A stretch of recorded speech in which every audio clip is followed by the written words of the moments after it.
Webinar. Perfect. Hello and welcome. Thank you for taking the time today to join us. And we're going to go dive deep into creating a sustainable DIY WCAG audit workflow. So accessibility can feel overwhelming, especially if you're just starting out or working without a big dedicated team. But the truth is, with the right workflow, you can build an auditing practice that's sustainable, efficient, and meaningful. When it comes to accessibility compliance, whether it's the ADA, ACA, EAA, or Section 508, manual auditing is not optional. These laws expect organizations to take real, documented steps to assess and improve accessibility. And while automated scans are helpful for flagging common issues like missing labels or color contrast errors, they can't determine compliance on their own. That's where RAM's Compliance Center comes in.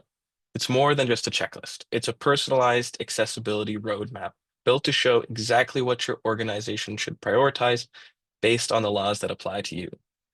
Not sure whether you're subject to the ADA or the EAA? Compliance Center provides resources and info to point you toward the relevant standards and success criteria that matter most for your legal obligations. With features like automatic logging to help you track and approve your accessibility efforts, recommended next actions tailored to your regulatory risk, and easy to follow regulation playbooks that break down complex laws into clear tasks so you'll always know where to focus first to protect your business and serve more users. Even with the right roadmap, manual auditing is essential. It brings human insight to areas automation can't reach, whether alt text is meaningful in context, whether focus order makes sense, or whether error messages are actually usable. So if you want to meet your legal requirements and build inclusive, usable experiences, let RAM's Compliance Center help you start with the right priorities. Then rely on manual auditing to finish the job with care and precision. It's tempting to think of manual and automated testing as an either-or decision, but really they work best together. Automated testing is fast.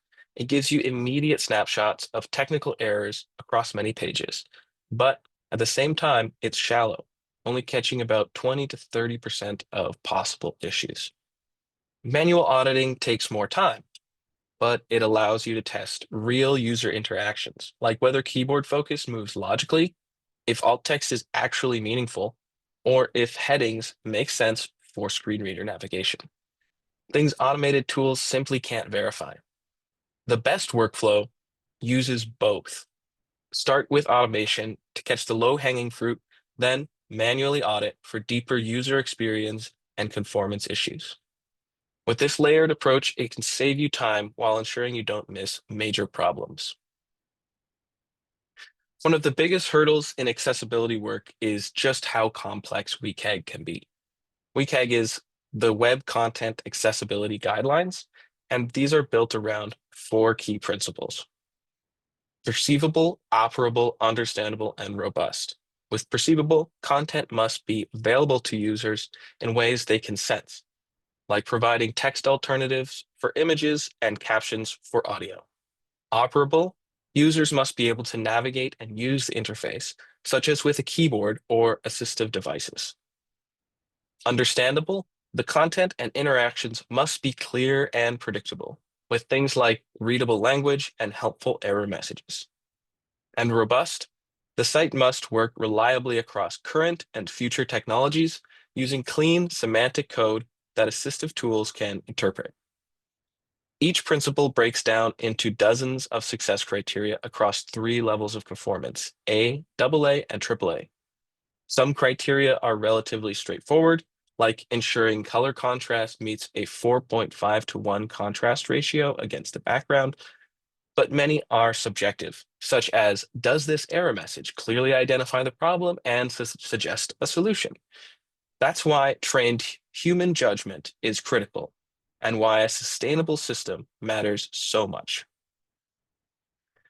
Let's look at a few more scenarios where automation falls short and where human review is absolutely necessary. For instance, let's take icon-only buttons. Imagine a button that only shows a magnifying glass, like the one pictured on screen. An automated tool might confirm it has an ARIA label, but it cannot assess whether that label actually makes sense in context. Is it a search icon, a zoom function, a download shortcut? Only a human can evaluate whether that label is accurate and helpful. Form error messages. Automation might detect that error messages exist, but it can't determine if they're clear or useful. For example, a message that says invalid input doesn't help a user fix the issue. A real auditor can judge whether the error says what's wrong and how to fix it, like password must be at least 8 characters. Timed content and interruption handling. Some pages have countdowns, auto-rotating carousels, or session timeouts. Automation might detect the presence of a timer, but not whether users have a way to pause, extend, or turn it off. A manual tester can verify whether these controls are usable and discoverable, which is critical for users with cognitive or motor disabilities. These examples highlight why you can't achieve accessibility compliance without real user-centered testing. Tools assist the process, but human review ensures quality, clarity, and inclusion. Manual auditing takes discipline. There are a few common mistakes even experienced testers make. First, assistive technologies like screen readers are an important part of testing, but it shouldn't be your starting point, and it definitely shouldn't be your only method. Relying mostly on assistive technology can lead to missed issues or misunderstandings about why something works or doesn't.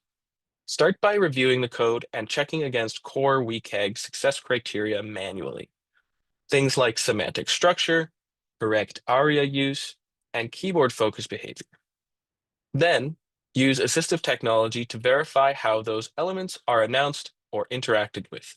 This ensures you're solving the root causes, not just the surface symptoms. Overconfidence from past experience.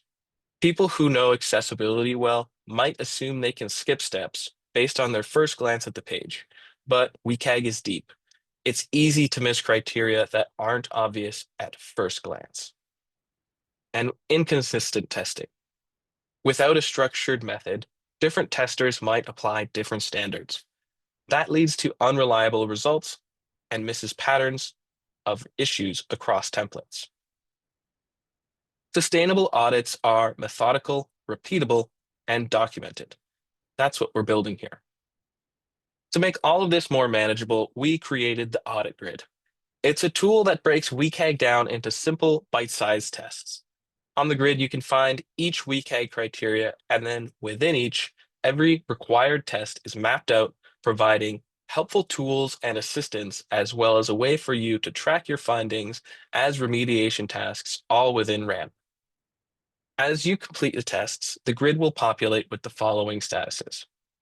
You have to do, which means no tests have been conducted, incomplete testing, where some tests have not been conducted, not applicable, when the criteria doesn't apply to the scoped content, and open tasks. Testing is completed, but there are still open tasks, and finally, completed. That's when all testing and remediation tasks have been completed. The goal is once all of the testing is completed and all of the tasks have been remediated, the grid will be all green with completed statuses. This way, whether you're working alone or in a team, everyone tests the same way. The grid keeps your process consistent, organized, and transparent. Here's how you can actually use the audit grid.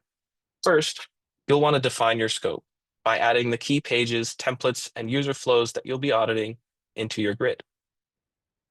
Then you can choose your method, either working horizontally page by page or vertically criterion by criterion across multiple pages.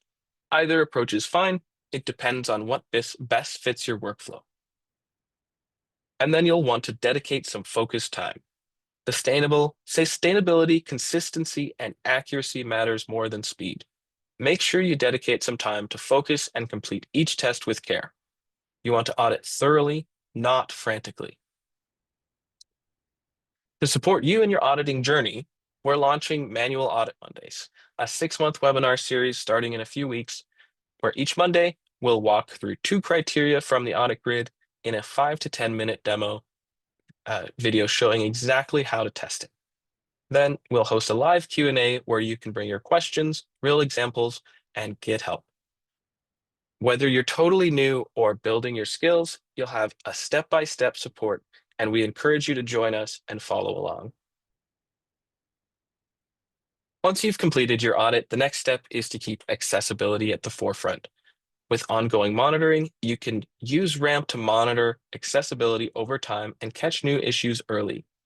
Shifting left, you can build accessibility into design and development from the beginning instead of after the launch of your product. And then finally, we have some resources available where you can tap into our Figma Annotation Kit, which is a great tool for generating comprehensive handoff documentation for your designs. It's included with Ramp Pro and Ramp Pro Plus. And finally, our guided manual audit tool, part of our Chrome extension, which is another version of the Audit Grid, which streamlines the process even more for more experienced auditors.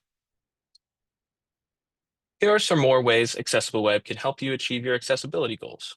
We have great tools and software included with RAMP, as well as auditing services, building VPATs, and consultation and training for your team. Thank you again for spending this time with us. Accessibility work is work that matters, and building a sustainable audit workflow helps you accomplish your accessibility goals.